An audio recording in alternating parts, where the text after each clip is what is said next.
Blackford. Thank you very much, Mr. Speaker. Mr. Speaker, it is difficult to be here today. It is in many respects a debate that many of us wish was not happening.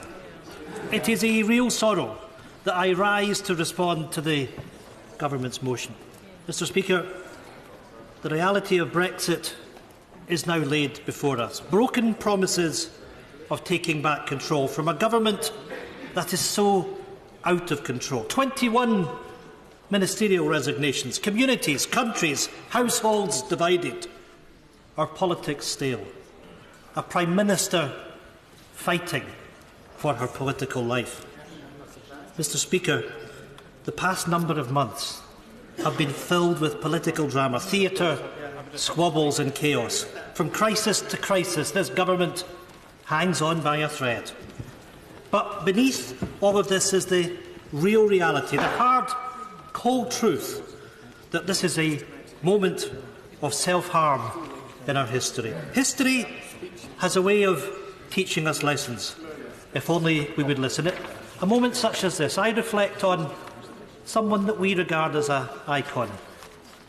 Winnie Ewing, Madam McCoss, who came into this House 51 years ago for the seat of Hamilton, represented the Highlands and Islands at the European Parliament and fought hard to make sure that Scotland benefited from its membership of the European Parliament, something I can see right throughout my constituency with all the signs of projects that were funded by European money. And we had a welcome year in the European Parliament, and indeed Winnie played such an important part in the development of that institution. We've heard of the importance of Erasmus today, and it holds a special place in the SNP's heart because it was Winnie Ewing who chaired the European Parliament's European and Culture Committee on Erasmus when it was established in the 1980s. That's the legacy of someone that fought hard to make sure that all of us benefited from that European membership. And if I can contrast the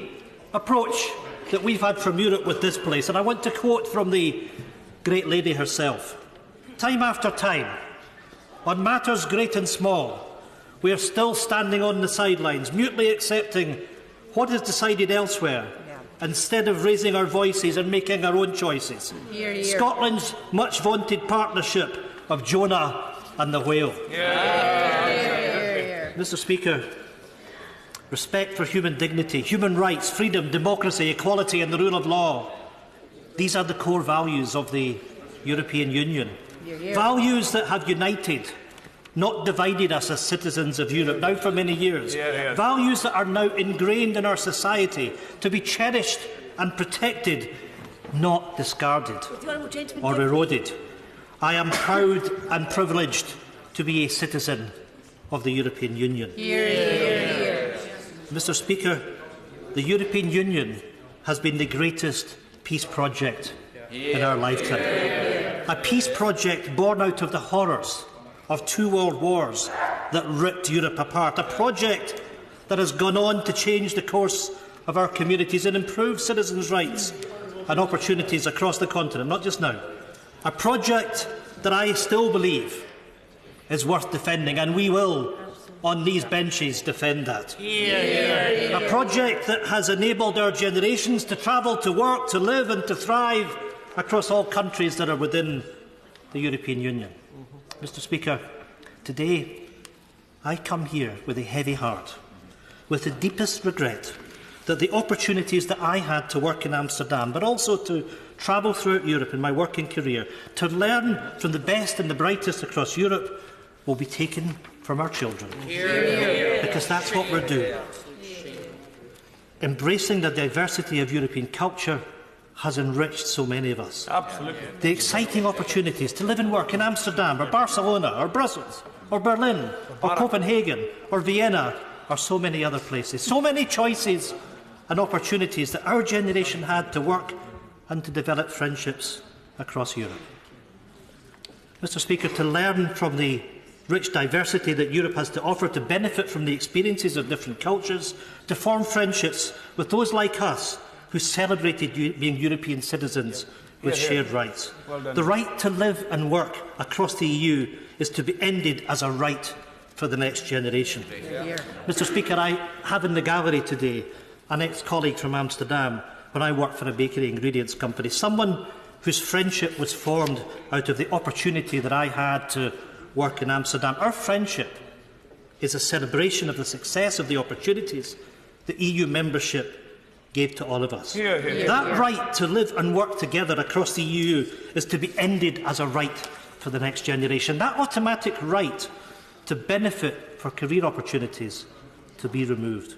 Opportunities to benefit from an inclusive Europe swapped for the constraints of an inward-looking United Kingdom. I'll give way to the... I thank my right honourable friend giving way. Most people in this chamber know that my husband is German. What not all of them will know is that his mother was Polish and his parents were not allowed to marry. The child they had together was taken from them. His mother was a forced labourer and his father was lifted by the Gestapo. And long before we ended up in this mess, he used to celebrate that in one generation he could live and work where he wanted and marry who he loved. And in one more generation, we're taking it away. It's shameful. I mean, I thank my honourable colleague and friend for that explanation of what we are doing. Colleagues, we must reflect on where we are, and I appeal to everyone throughout this House to stop and think about that erudite explanation of what has happened in Europe over the last 70 or 80 years. Stop and enshrine the benefits of free movement of people that has enriched so many of us. It is not too late to turn back. I will give way. I'm very grateful to the honourable gentleman, and I'm very proud to be the first ever Polish-born British Member of Parliament and celebrate the contribution that 1 million Poles have made to our country. But does he not share my concern that by offering or proposing another referendum, we could be giving wind to UKIP's sails, a party which is currently withering on the vine, which is falling apart? There will be a renaissance for UKIP if we have another referendum that overturns the previous result. Ian Blackford. I must respectfully say to the honourable gentleman that we have to take this argument on. Migration has enriched us.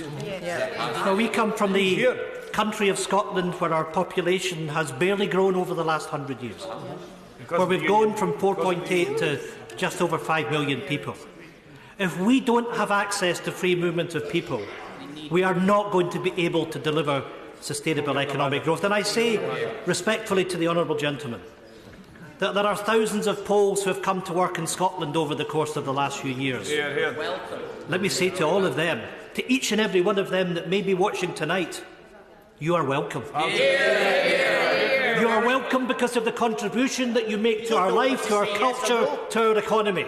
And the thought that we would take up the drawbridge and stop people coming to participate in the growth of the future of our country is quite frankly repugnant to me. And I will fight with my colleagues to make sure that we remain an open society and we can continue to be enriched by those that want to come and live and make a contribution to our economy. They are welcome and they will remain welcome. Let me make some progress and then I will make a give way. Mr. Speaker, in April 1988, when the Single Market campaign began, one prominent speaker stated, "A single market without barriers, visible or invisible, giving you direct and unhindered access to the purchasing power of over 300 million of the world's wealthiest and most prosperous people. We are putting the European community to work for ordinary people, for cheaper airfares, for more and better services, for consumer choice and product safety." Mr. Speaker, that was Margaret Thatcher. Even Margaret Thatcher recognised that shared markets, collaboration and partnership in Europe was in all our interests. Many may be puzzled why I begin by expressing the sentiment and not directly the content of the government's motion. I do so because it's right. Hear, hear. It is right to remember the real loss that all of us will feel, and it's not simply the loss in this deal or any other. It's the fact that any deal, will mean a loss to our economy, to our society and our children. We in the SNP have long argued and continue to believe that staying in the European Union is the best option for Scotland and indeed for all parts of the United Kingdom. And when I hear the Prime Minister say the choice if we vote down this deal or no deal is staying in the European Union, I say yes, please. Yes. Because fundamentally, there is no option that is going to be better for our economy, for jobs and for our communities than staying in the European Union. That's a fact. And it's the height of irresponsibility of any government to bring forward a proposition that's going to make its people poorer. Yeah. A proposition that's going to mean that people are going to lose their jobs. Yeah. And we heard earlier from the previous Foreign Secretary that it was Project Fear about jobs. But let's look at the reality. Let's look at what we already know. 1,000 jobs lost from the European Banking Authority. 1,000 jobs lost from the European Medicines Agency. Mr. Speaker, that's not Project Fear, that's the reality, and it's already happened. Here. I will give way. Can I commend the open nature of the speeches given, in stark contrast to the capricious and solipsistic nonsense from the former Foreign Secretary. But will he join me on the issue of EU nationals in calling on the government, even at this late stage, to drop the charge they intend to impose on EU nationals to keep rights that they already enjoy in this country right now? The cost of a passport might not be much to them, but it should be dropped as an act of goodwill.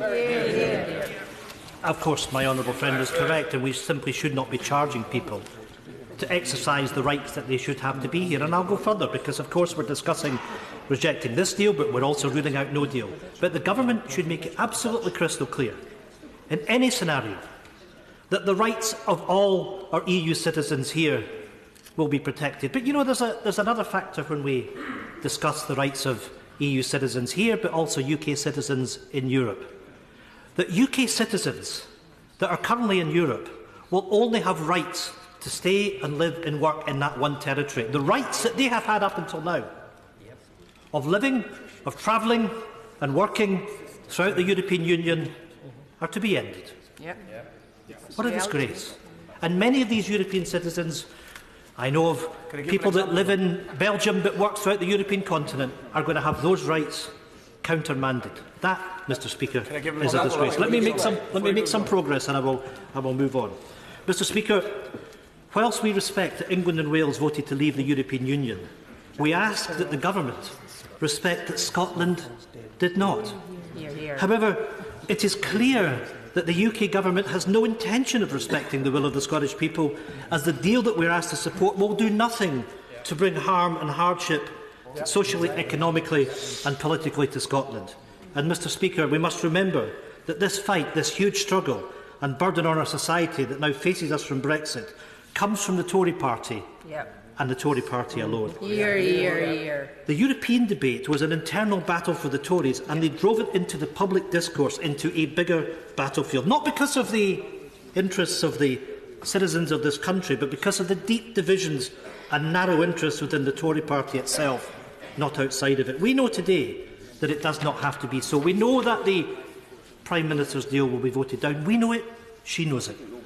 This House should also vote to remove no deal from the table. There is no scenario where we will be wealthier with Brexit. No government should expose its citizens to economic risk. That is what will happen with Brexit. The government's own analysis shows that to be the case.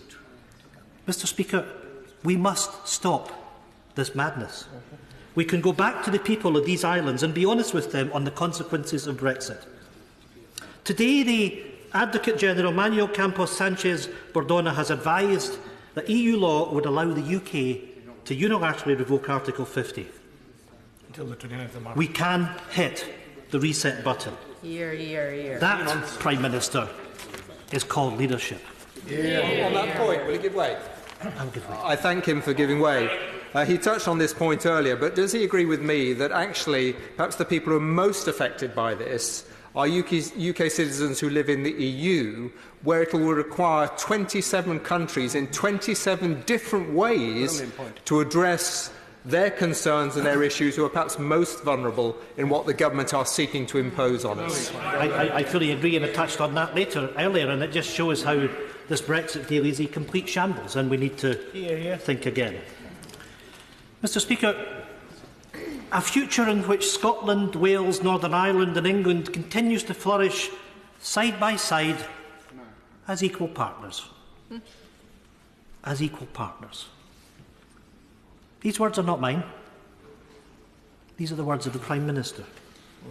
A Prime Minister who promised us equal partners, but her rhetoric is in ruins, as her government's record has shown time and time again.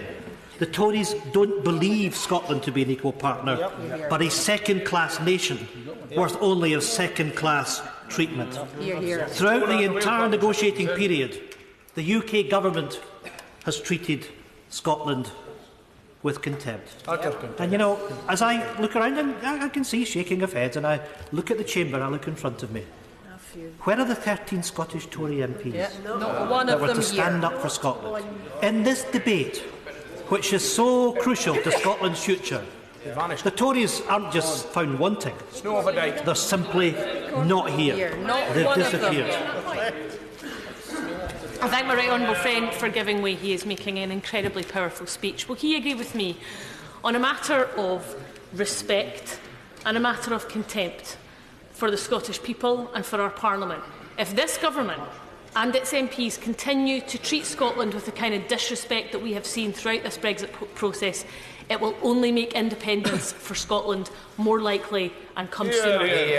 Good news. Well, I thank my honourable friend for that, and I will make a prediction to this Parliament that Scotland will become an independent country, and I'll say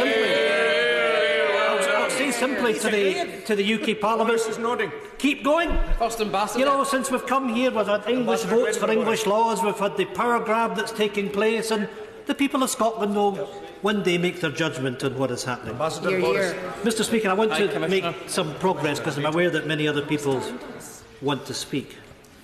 Throughout the entire negotiating period, the UK government has treated Scotland with contempt. Scotland voted overwhelmingly to remain, yet the will of the Scottish people means nothing, absolutely nothing, to this Prime Minister.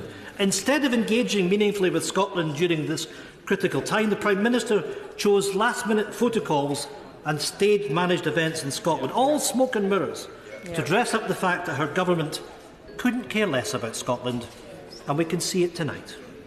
The Tories think they can do whatever they want to Scotland and get away with it. They think they can railroad this deal against our will and against our interests. The mask has well and truly slipped for the Tories. Let me say this. Scotland is not a second-class nation, and our people do not deserve a second-class deal. This proposed deal is a non-starter, and a no-deal Brexit is unthinkable. That means the priority now must be to stop Brexit, and the SNP has made clear we will support any steps which would secure Scotland's place in the European Union, in line with the votes of the people of Scotland. But we've also said that if the UK is to leave the EU, by far away the least damaging option is to stay in the single market, which is 8 times bigger than the UK alone and the customs union. He's been very clear. We know what he's saying. He wants to stay within the European Union. How's he going to get out of the common fisheries policy? And what's he going to do for Scottish fishermen? Well. Scottish fishing. You know, the reason that Scottish fishing was sold down the river in the 1970s was because Ted Heath made sure that our fishing interests were sold out. And I have to say to him that, you know, in the deal that the government's brought forward, it's the worst of all deals, because in the transition period, the UK would remain in the common fisheries policy, but would have no effect on the rules. And if you look at what the European Union has made clear, because you're going to enter into a transition, but you're not holding any cards in terms of the future relationship, and the EU 27 have said that the starting position for the negotiations of fishing will be one that they start from the existing quotas.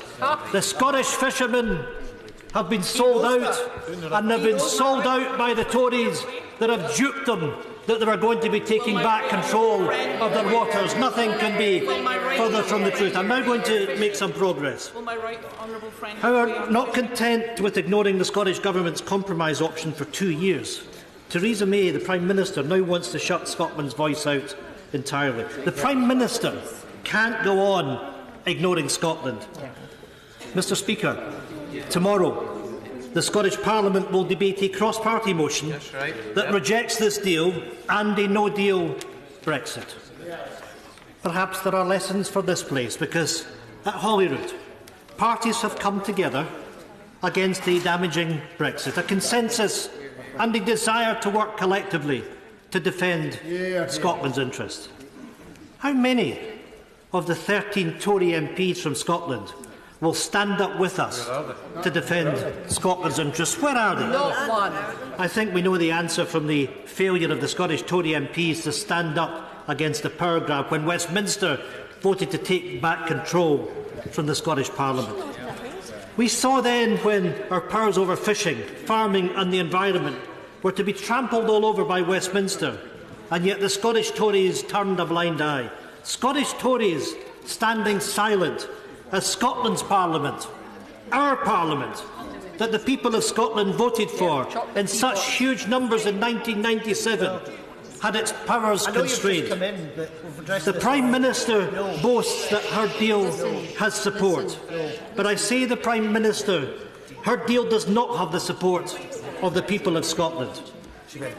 Mr. Speaker, a poll published earlier this year found that almost two-thirds of Scottish voters believe that the Westminster Government is ignoring their concerns during Brexit negotiations, and there is now more support in Scotland for remaining in the EU than at the time of the 2016 election. According to research for the People's Vote campaign, 66% of Scottish voters support staying in the EU.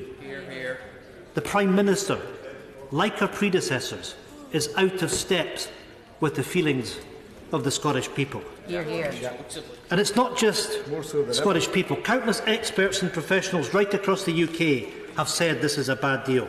Mr. Speaker, why is the Prime Minister not listening? The Prime Minister's proposed deal is unacceptable, and it must be defeated in this House. 80,000 jobs will be put directly at risk in Scotland as a result of Brexit. And I can see ministers shaking their heads.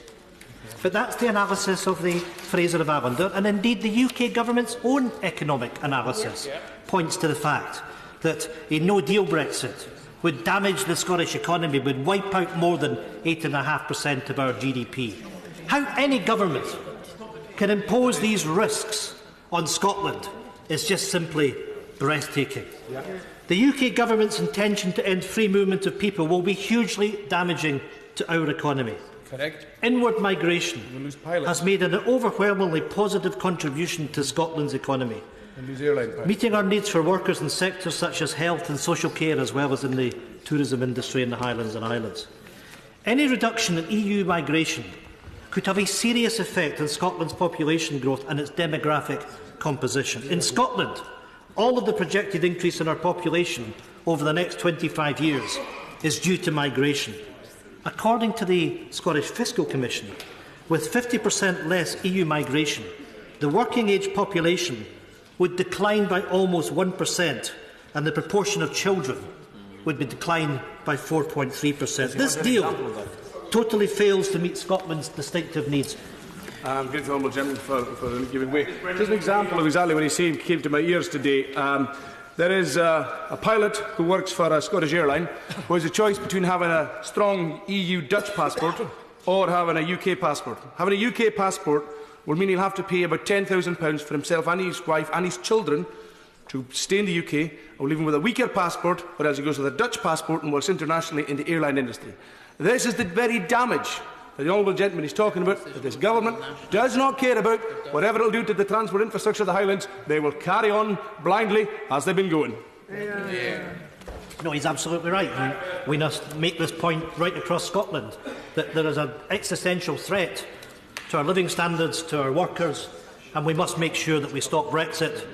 And if we can't stop Brexit for the United Kingdom, then we've got to take our own responsibilities to protect Scotland. Mr. Speaker, Brexit uncertainty is already damaging our economy to the tune of £600 per household per year as the value of the pound falls and inflation rises. That's not Project Fear. That has happened. That's what's happened since we had the sheer responsibility of the Vote Leave campaign, with ridiculous statements on the side of a bus promoted by the ex-Foreign Secretary who should be hanging his head in shame. There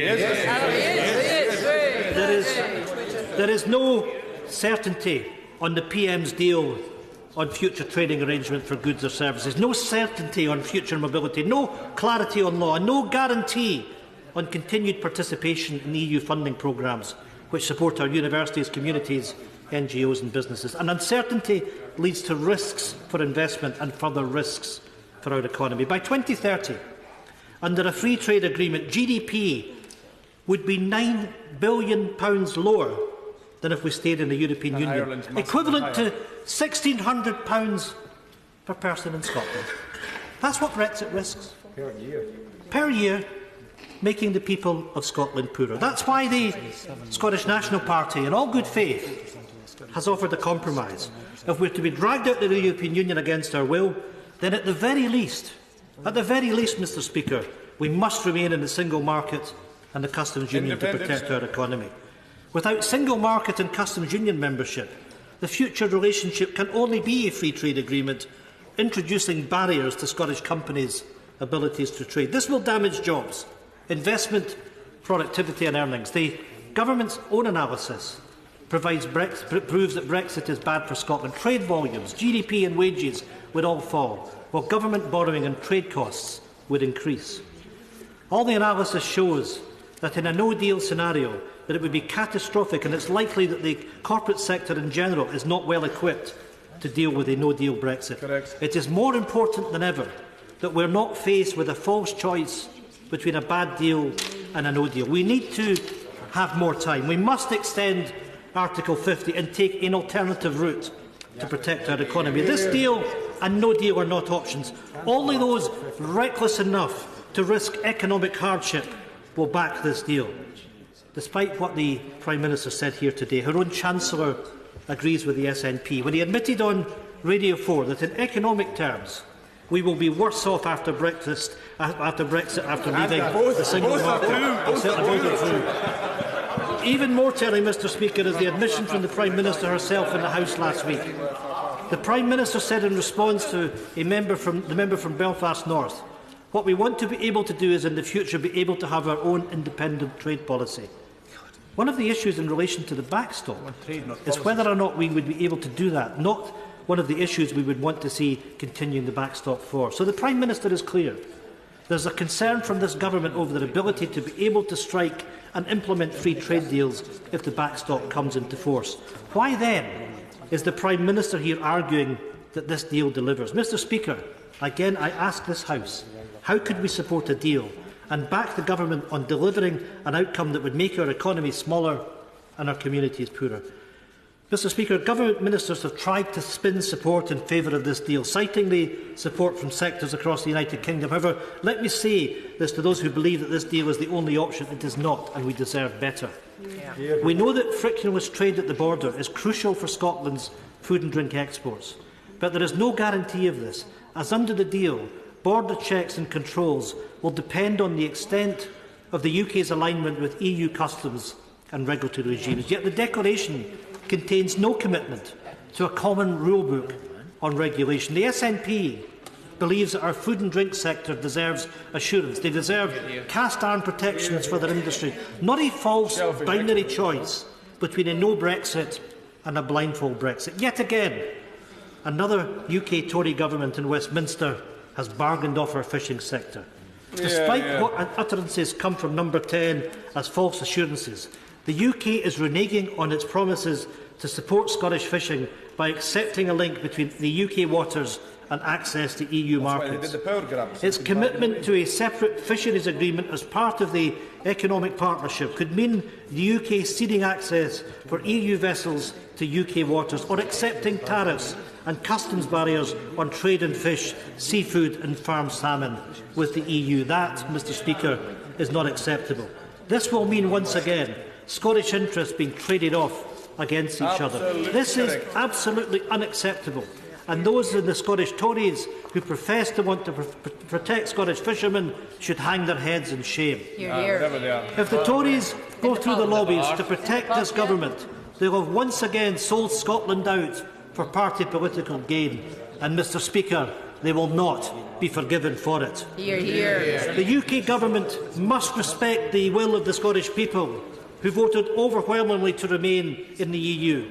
It is, Mr Speaker, a democratic outrage that Scotland has been dragged out of the European Union against its will. The withdrawal agreement sidelines Scotland and sells out our vital national industries. How could any representative in good conscience support such a move? Let me be clear. Next week, the SNP will reject the withdrawal agreement because it will leave Scotland poorer and rips opportunities away from future generations. Does the Prime Minister show any respect for our mandate at all? No. Does this government have respect for the fact that every Scottish local authority voted Remain and the nation voted 62% in favour of staying in the EU? No. Well, Mr Speaker, in Scotland we will make our voices heard once again. Northern Ireland has been given a differential deal that will put Scotland at a competitive disadvantage. There is no reason why a similar arrangement cannot be afforded to Scotland. The SNP will bring forward an amendment to ensure that in the place the voice of Scotland is well and truly heard. Those who claim to be Democrats, those who claim to have respect for the people of Scotland and for the mandate of the Scottish people and the Parliament cannot vote with the UK government on this deal. It is clearer now than ever before that the only way to protect Scotland's interest is to be an independent nation. Mr Speaker, the First Minister has been very clear that she will set out the next steps in Scotland's future once the terms of the Brexit deal are clear. The process of Brexit has demonstrated weaknesses in the UK's constitutional arrangements. Scotland has been ignored, sidelined and undermined through the entire Brexit process. The cost to the people in Scotland of not being independent have been laid bare. Just look at Ireland. Mr Speaker, today is a moment of huge historical significance. A moment that for decades to come, people will remember what this place decided to do if we as public representatives with the responsibility to protect our communities and constituents vote for a deal that will harm and hinder their opportunities, or if we stood up for them. Mr Speaker, this is no ordinary time in our history, and it is no ordinary time for our politics. Brexit has cast the politics of Westminster into a landscape of crumbling certainties. We are at a defining moment. We must stand up for our constituents. We cannot ignore the economic analysis. We cannot drive blindfolded off the cliff edge. We must take back control in this place. We must have the courage of our convictions and yield the power gifted us to do the right thing. We must stop this deal and this government from railroading recklessly over our rights, our freedoms and the opportunities for our people. There is another way. There is time, and we must take it. Sir Graham.